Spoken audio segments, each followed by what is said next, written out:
One of, I believe, the real true patriots in America is Kevin Roberts. He's the Heritage Foundation president. We have gotten to know each other quite well over the last year or so, and I have tremendous respect for him, his courage, and what he is also doing at the Heritage Foundation.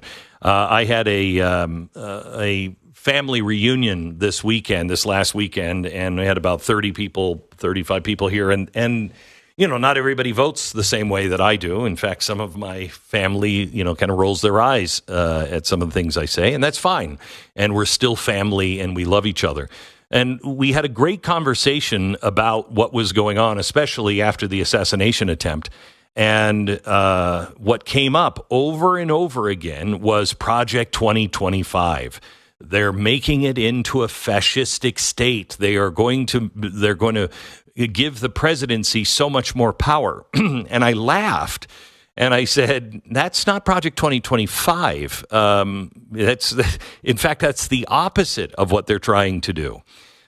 This is something the Heritage Foundation has done every election year for many years, but never to this degree. And Kevin Roberts is here to tell us about it. Hello, Kevin. How are you? Glenn, my friend, great patriot. It's a pleasure to be with you. Thank you. So, Kevin, talk to people who are hearing from the media that this is nothing but a way to carve out special exemptions for the president for fascism. The best way to start, and we'll go into detail, I know, is to say it is total projection by the left. I mean, you, perhaps more than anyone in our modern age, has shown us how whatever the left is accusing our side of is actually something they themselves are guilty of. And so Project 2025 is actually a corrective to the very thing the left is accusing us of doing. That is, they are the ones, particularly since LBJ's presidency in the 60s, who have accrued all of this power in the hands of unelected bureaucrats in D.C. We feel that in every respect, every industry, every business, and even in most of us in our sort of everyday lives. But ultimately, what Project 2025 will do is address the problem of the administrative state in D.C. being weaponized against the everyday American. It's the biggest threat, as you know, the administrative state, Glenn, to a republic where citizens vote for a new president and a new direction, and yet nothing changes. In fact, what we will see if any aspects of Project 2025 are implemented is a diminishing of the scope of Washington, D.C., and an increase in freedoms, and the presidency and the legislative branch and the judicial branch all being returned to proper order. In other words, it really is, I think, the single best set of policy ideas about how we go back to the original founding vision, as our founders had it, of this constitutional republic. Eden Pure is back with their famous Thunderstorm air purifier. It's their top seller air purifier that quickly destroys viruses, odors, mold, and so much more. With thousands of 5-star reviews, you know it works. Any smell will vanish after just a few seconds of the Thunderstorm being plugged in. Odors, litter boxes, trash cans, cigarette smokes, dirty diapers. Wow, I don't want to visit that house. The powerful Thunderstorm sends out O3 molecules that seek out and destroy odors. I have these in my house. They're great. The molecules go behind and under furniture. Nothing can hide from the Thunderstorm. Best of all, no filters to buy over and over again, saving you money. Start enjoying your home again and get several Thunderstorms. Right now, you can save $200 on an Eden Pure Thunderstorm 3-pack for the whole home protection. You get 3 units for under $200. Put one in your basement, bedroom, family room, kitchen, wherever you need the air to be clean. Go to EdenPureDeals.com, EdenPureDeals.com. Use the promo code BECK and save. You know, I said to some of my relatives, look, you and I agree on one thing, I think, and they did, and that is no citizen should ever be afraid that the president of the United States is going to get them, that this election would put somebody in office where he could take away freedoms of people he didn't like or didn't agree with. I am absolutely against that, because I know it always comes around to bite whoever did it in the butt, because they'll eventually get to you. And that's not our system. this ensures that the president, no matter which side they're on, doesn't have that power to get his enemies or to just rule his way without the consent of Congress and the people. That's right. And if that kind of abuse and weaponization against the American people using the administrative state we've seen against the right, the political right by President Biden, were for some reason to be done by a conservative administration, we at Project 2025 and at Heritage, to your point, Glenn, would be just as apoplectic. Every one of us, from the far left to the far right, wherever someone is on that political spectrum, needs to wake up in this country and believe that of all entities, the federal government is going to be objective and neutral and fair and just and equal in how it treats all of our citizens. And so the real problem that we're trying to address isn't just the accrual of power since the 60s in particular. It is, without getting engaged in hyperbole, which you know I detest, addressing the weaponization of the federal government against individual citizens. I'll give you a quick story that is a personal reference, but it's emblematic of what people feel. I, as you know, am a traditional Roman Catholic. Doesn't mean that people have to agree with that, but that's my religious liberty and my family's to practice that. We have, over the last few years, those of us in that category, not just been fearful of, but we know the following has happened. We know this from the director of the FBI and the attorney general of Biden's administration. They have targeted faithful traditional Catholics because we like the Latin Mass as somehow being domestic terrorists. It's that kind of nonsense that Project 2025 would bring to an end if the next administration so desires to implement it. So has Trump signed on for any of this? Look, it's informal. The president, of course, has distanced himself from this, which is, I think, a smart political move given how successful the left's mischaracterization of this has been. Ultimately, though, to your question, great ideas and great people rise to the top. And so without at all being presumptuous, which you know I am not, and Project 2025 is designed to sort of be in the background, those great ideas and those great people, I think, are going to be part of this conversation once the Trump-Vance administration takes office. So I would, for people trying to make sense of President Trump's comments or his campaign's comments in the project, understand that we are in the political season right now. And soon we will move into the transition and policy-making season. And I just have great confidence in the policies and people who are part of it and think that we're going to have a great era of good, common sense policy reform that ultimately is sort of neither conservative nor liberal. It's just right, and it's just common sense.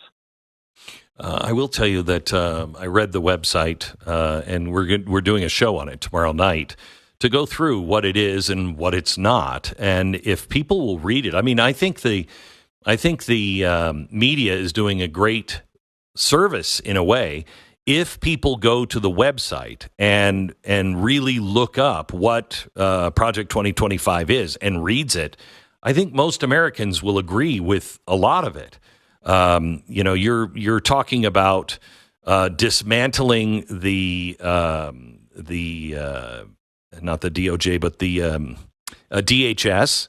You're returning the component parts to other agencies. You're talking about eliminating harmful regulations that have stifled innovation in small businesses, more oil and gas leases, less climate extremism, no more overregulation of dishwashers and gas stoves and everything else that they said they definitely weren't doing. You know, I think, Kevin, the idea here is the administrative state has been made into something that can do all the things that they know they can't get passed into laws. And that's what's got to stop. These people, these elites are running these organizations, and they decide what's best, and it never comes to us. And if we want to change, then we'll change. You can't force us to do that, especially as a unelected official. That's the key issue, is that Congress, of course, is complicit in this by not being forceful enough over the last decades. And what it's done, frankly, under both Democrat and Republican administrations, is create this yo-yo effect of the Democrats and the Republicans issuing these executive orders. I'm still hopeful enough about this country, Glenn, to believe that maybe a vast majority of us across the political spectrum understand that's not how we ought to make law. And so what we're trying to do with the proposals we have in Project 2025, in addition to what you said, is call for an end to DEI and CRT. I mean, this is something that's vastly supported. Unfortunately, we probably see, in addition to all of the aspects of the failure on Saturday's near assassination, the effects of that was a higher goal, DEI for the Secret Service director, than real competence. This is the point. Americans understand what is going on, which is that a small group of people have concentrated power. They're not elected. They might be good people. We don't have to get into the personal side of this, but they are people who do not want those of us who are regular, normal people to go about our lives.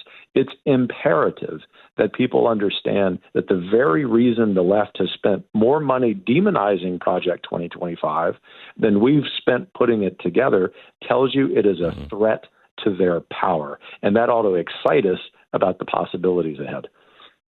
You know, you talk about in Project 2025 something that I haven't heard for a long time, and that's a flatter and fairer tax code with a 15% bracket and a 30% bracket. They, of course, will say this is tax cuts for the rich, etc. But it is shown math does not lie. It has been shown over and over and over again, no matter what you do with the tax code, the government brings in about 18% total. And if you bring the tax code and bring it up to 95, people find loopholes, don't pay their taxes, et cetera, and they still get about 17 to 18% going into the Treasury. So why not do a flat tax where everybody pays, what's appropriate, and you don't have all of these loopholes? That would be fantastic. Chance that happens? I think there's a chance. And in fact, in some recent interview in the last couple of weeks, President Trump has even hinted at that. Obviously, we're going to have to deal as a country with tax policy because the Trump tax cuts are up for renewal. And I think there's an opportunity, depending on what the president and the vice president, of course, want to do, we will be of service to that, is to insert into that a flatter system. I mean, I'm old enough to remember when, as a country, 10 or so years ago, we were on the cusp of implementing that kind of thing. This is an excellent example of something that is in Project 2025 that is wildly supported by a majority of people. And it leads me to the following connected point, Glenn. You touched on this just a minute ago. Project 2025 covers literally every policy issue known to man. It is a menu of policy options. I've not met one fellow conservative, whether that's my wife or one of my siblings or my dad, all staunch conservatives who agree with 100% of what's in there. The point is not to seek unanimity. The point is to provide a menu of options that represent the popular will, that if President Trump and Vice President Vance so choose, there's actually a substantive plan behind that political impulse.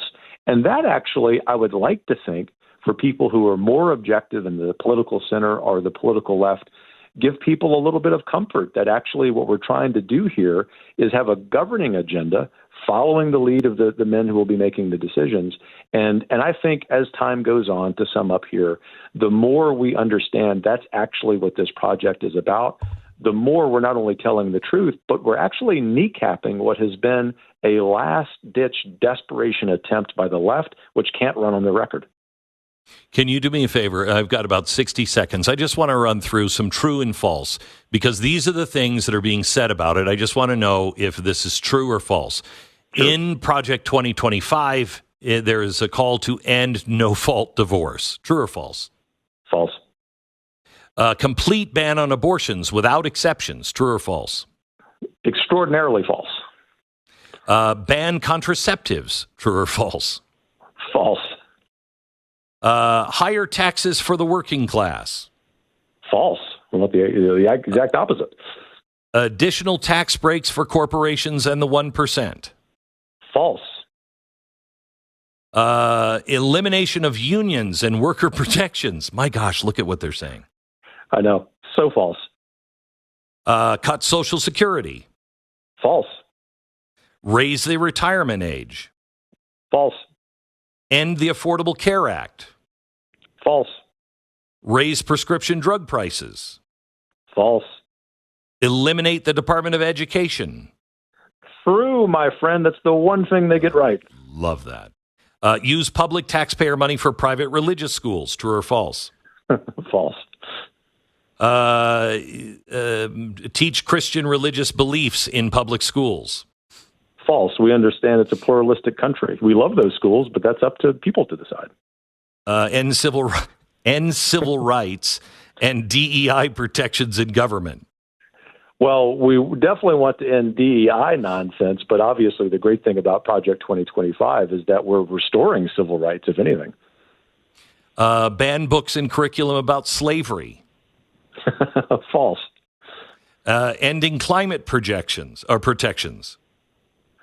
Well, the ones that aren't based on science will come to an end, but we certainly understand the value of science in protecting the environment. I got to tell you, this is why we're doing a whole show on it. What they're saying about this is incredible. What it is, it's not. You can find it at heritage.org, or you can go to Project 2025. I believe that's project2025.org. Kevin, great to talk to you. We'll talk to you again. Thanks, Glenn. Take care. You bet. All right.